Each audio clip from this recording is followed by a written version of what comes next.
Hello guys welcome to my mini blog. तो এখন যাব হচ্ছে গণপতি ঠাকুর দেখতে।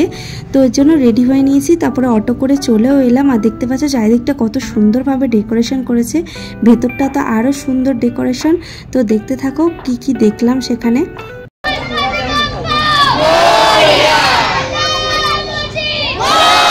और कई महत्वपूर्ण ऐतिहासिक